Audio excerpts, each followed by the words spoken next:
no? Ang ating Tita Darrell ay galit na galit kay kay Auntie Claire. Galit na galit at high blood kasi nga dahil sa sinabi ni Attorney Claire na may mga guro no na hindi marunong magdisiplina ng kanilang mga anak.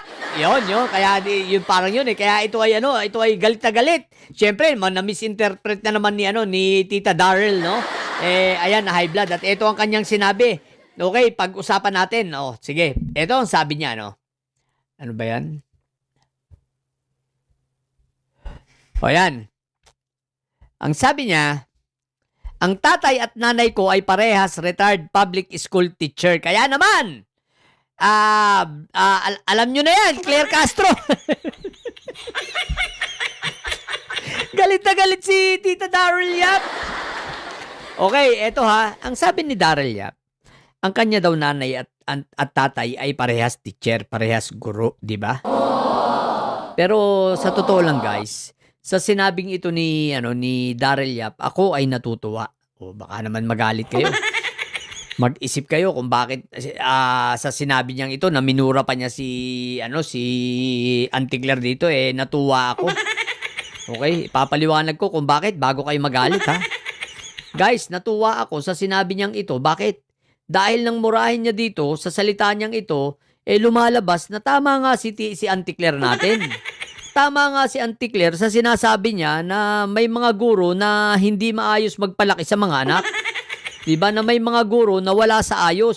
Bagamat hindi lahat, ako'y naniniwala na mas lamang ang mga guro dahil marami akong kakilala, marami akong kamag-anak, mga pinsan na mga teacher din at malaking respeto ko doon sa mga teacher ko lalo na nung mga elementary days. Nako, love na love ko yung mga teacher ko noon.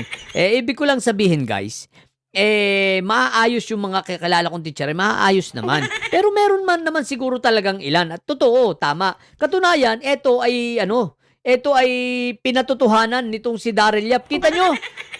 Kaya totoo ang sinabi ni Auntie Claire na meron talagang mga guro na hindi nakakapagpalaki ng maayos sa mga anak.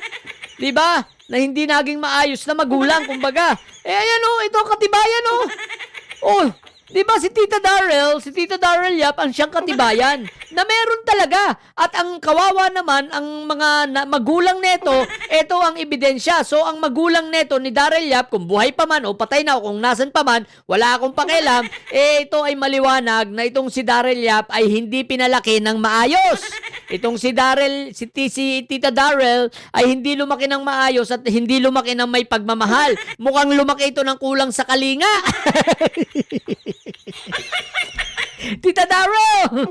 Anyari sa'yo, Tita Darrell? Ayan minumura si Auntie Claire. Tama ba naman yan? Post mo pa sa social media? Diba, yung pagmumura mo? Diba nga, kitang-kita talaga. Kitang-kita talagang sablay si Tita Darrell. At kitang-kita na talagang totoo ang sinabi ni Yussi Claire na talagang meron talagang mga guro na hindi maayos ang pagpapalaki sa mga anak. At ito na ang ebidensya. Ibig sabihin, yung nanay nito at yung tatay nito na parehong guro ay parehong sablay. Maliwanag, di ba? Hindi marunong ng hindi marunong ng hindi naturuan ng GMRC tsaka ng values. Di ba? Ayan kaya yung kung sino man ang magulang nito, teacher pa naman, sablay. Bilib tuloy ako rito kay Tita Darrell. At least, Tita Darrell, good job, Kasi pinatunayan mo na totoo at tama ang sinasabi ni Auntie Claire. Diba? At ayan na ang ebidensya, maliwanag pa sa sikat ng araw, Talagang ikaw ang katunayan, ikaw ang isang halimbawa ng isang anak ng mga guro na walang kakwenta-kwenta. Isang anak ng mga guro na walang kabuhay-buhay, walang disiplina, di ba? Ikaw yan, wala nang iba. Isipin mo yan, yung pagmumura mong yan. Anak ka pa naman ng teacher, nagmumura kang ganyan, wag ka ganyan. Tanga-tanga talaga to si Tita Darrell, Anak ka pa naman din ng teacher na hinayupa ka, di ba? Wag kang ganyan.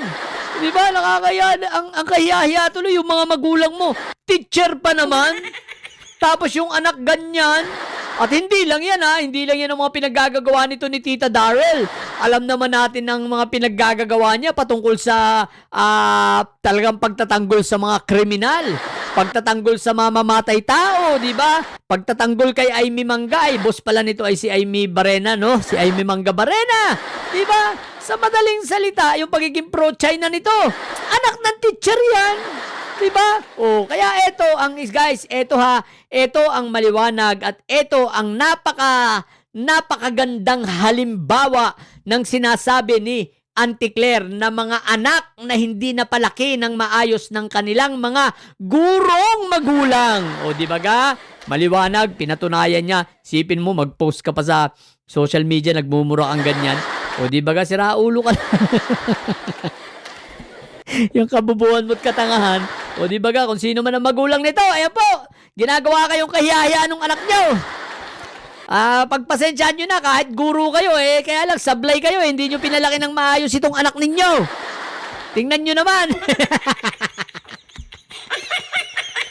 Nagpo-post sa social media lang ganyan, oh. Ikaw naman kasi, Tita Darrell. Hindi ka na lang, total, alam ko, taga Pampanga to eh. Malapit ka naman sa Angeles na, di ba? Hindi ka na lang mag-boilets ka na lang doon, di ba? At para manahimik yun. Hindi yung pati nanay mo tuloy at tatay mo nadadamay sa kalukuhan mo yan.